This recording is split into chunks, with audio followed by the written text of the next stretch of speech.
What's up guys, Alex here with Master Garage. On this 2012 Kia Sorento, we are gonna replace the lower intake manifold.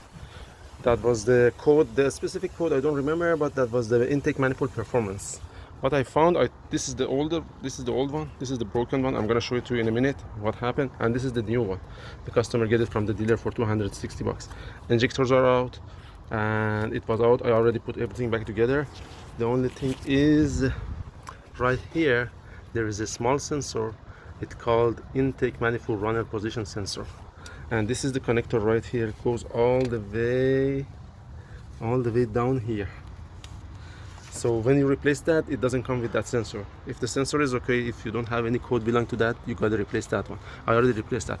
So let me show it to you what happened right here. If you look at here, that flap is open.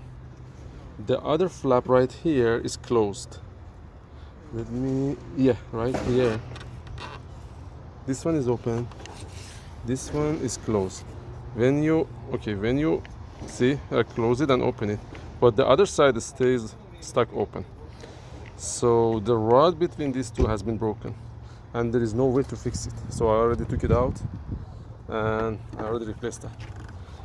For the upper intake manifold, there is no guide that much, just take the bolts off, disconnect the throttle body, and there is one bracket behind there. You can lift it up very easy, and then replace the lower control, the lower intake manifold. So good luck. The only thing is, just be careful, don't drop anything inside the engine, so because it's gonna cause the catastrophic damage.